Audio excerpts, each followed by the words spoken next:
Well, the first thing that comes to mind is I'm just super proud of all my guys. There were several times late in regulation in the first overtime and the second overtime where it looked like we were out and there was no hope. And we just kept competing and we kept battling and we found ways to hang around and hang on and ultimately found a way to win the game. And it was a complete team effort. Quentin Thomas hits a huge shot late to seal the game, and he barely got to play in the month of January, but he was huge tonight. Everyone that got on the floor, I thought, made positive plays and contributed to the win. So couldn't be prouder of this group and excited to get an opportunity to play again tomorrow. This is an exclusive interview session with Brandon Williams from Southland.org. Coach, first off, congratulations. But talk about the roller coaster that you guys were on. And you're up 15 early in the second half. Then it looks like you're on the verge of not even getting to overtime. And then, the two overtimes that eventually get you to win. Well, look, if you followed us this year, we have a habit of doing that. We don't seem to like prosperity for whatever reason. I don't think my guys ever quit competing. I just feel like sometimes we play better from behind or play better in a tight game. We get up, and I don't want to say we relax because I don't feel like we relax, and that would be a discredit to McNeese. McNeese made some big plays. It just wasn't a pretty and efficient game. And I think one of the things we struggle with is when we struggle to score the ball, we lose a little zeal on the defensive end. So they made some adjustments at the half, really late in the half, that really stymied us offensively. And as we struggled to score, I thought we panicked a little bit. We chucked up a few early threes. But the guys that can make them took them, but they took them early in the shot clock. A couple of them turned into transition opportunities. And then it seemed like they had some balls just bounce their way. They shoot an air ball, it goes right into a guy's hands and lay it up. That happened a couple times when they were making their run.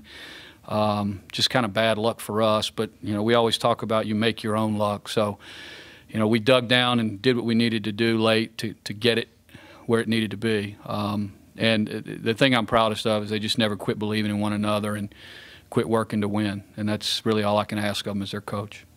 Well, yeah, they did what we did in the first half. They looked to play inside out, and they killed us on the offensive rebounds as well. Like, we couldn't stop them, and we knew we had to do that to win. So we got a lucky few at the end. I think it goes back to what Coach told us all the time. The game is about runs. We made our run in the first half. They came out at the beginning of the second half, made their run, and we just finished the game on our run. I was emotional to not be able to be in there to help them out, but I had complete faith in all the guys to go out there and give it their all, and they finished with their all, and they got the dub.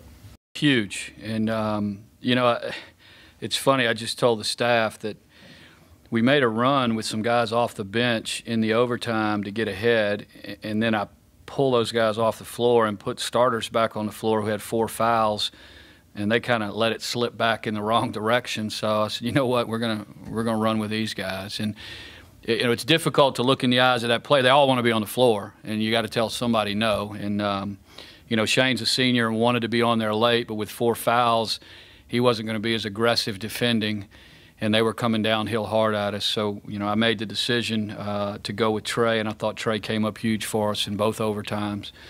And then again, Quentin Thomas hits a crazy shot that. He probably practices those when I'm not around. I've never seen him shoot one like that, but I'm sure glad it went in, and I'm glad he had the confidence to take it. We wanted to be in this position to be able to play back-to-back days and be able to go dancing at the end of the day, so I think we'll do whatever it takes to get our bodies right for tomorrow and come back and ready to compete again. Yeah, we'll do anything to stay here.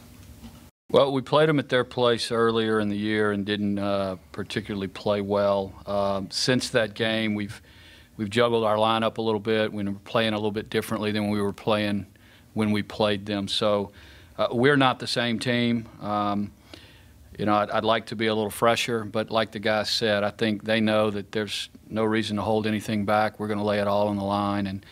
And Sam's a very talented team. Again, we're a different team than we were the first time we played them.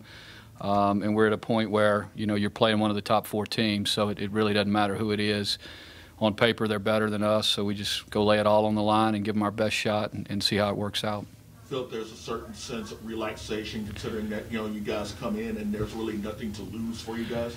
It definitely. It's a little different in the mindset of playing McNeese, who we'd beaten, and we felt like we we can play well and we can beat these guys. A little different pressure than the approach for this game. We didn't beat these guys, and let's just go let it all hang out and go for broke. And I don't think we're going to change the way we play, but maybe the mindset is a little different. But, you know, this is 4 in a row for us here late. The guys are playing with a lot of confidence. And, you know, what TJ said a second ago, they believe in one another. And they deserve way more credit for this than I do. They have rallied around one another. They have created this run late in the year. They have a whole lot more to do with it than I do. I've kind of directed it and stood back and let them run with it, and they've done an amazing job here late of making themselves a viable team. And, you know, tonight was fun. I wish we could have done it a little quicker just so we'd be fresher. But, hey, whatever it takes, it's a fun time of year. And as I told them before the game, a lot of folks are home with the sneakers packed up and the uniforms packed away. The Colonels are still playing, and that's a treat. That's special. And we're excited to be a part of March Madness.